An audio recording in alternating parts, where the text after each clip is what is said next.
ঠাকুরগাঁও এক, আমি নিজে মির্জা ফখরুল ইসলাম আলমগীর। বিএনপির মহাসচিব মির্জা ফখরুল ইসলাম আলমগীর বলেছেন, আগামীর জাতীয় সংসদ নির্বাচনই তার জীবনের শেষ নির্বাচন। যারা দলের মনোনয়ন পাননি, দল তাদের যথাযথ মূল্যায়ন করবে বলেও আশ্বস্ত করেছেন তিনি। মঙ্গলবার নিজের ভেরিফাইড ফেসবুক পোস্টে তিনি এসব কথা বলেন।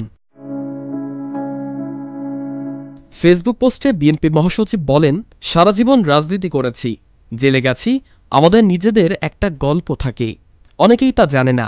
আমি যখন ১৯৮৭-তে সিদ্ধান্ত নেই রাজনীতিতে ফিরব, আমার মেয়ে দুটো একদমই ছোট ছিল, ঢাকায় পড়ত। আমার স্ত্রীর বয়স অনেক কম ছিল। সে প্রথমে স্তম্ভিত হয়ে গিয়েছিল, বুঝতে পারছিল কি ভয়াবহ অনিশ্চিত জীবনে পা দিতে যাচ্ছে। মির্জা ফখরুল তার স্ট্যাটাসে বলেন, আমার মেয়ে দুটোর হাত ধরে সেই নিয়ে গেছে স্কুলে, ডাক্তারের কাছে। মনে পড়ে আমার বড় মেয়ের একটা অপারেশন হবে, আমি সারা রাত গাড়িতে ছিলাম ঢাকার পথে, যাতে মেয়ের পাশে থাকতে পারি। তখন এত কষ্ট হচ্ছিল, আমি ছিলাম মসজিদে যখন তার অপারেশন হচ্ছিল।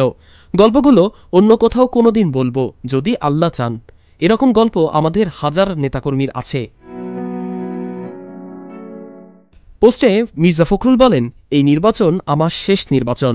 যারা মনোনয়ন পাননি, বিশ্বাস রাখুন ইনশাল্লাহ দল আপনাদের যথাযথ দায়িত্ব ও সম্মান দিবে।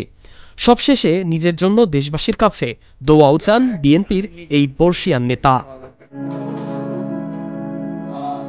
ডেস্ক রিপোর্ট, আজকের পত্রিকা।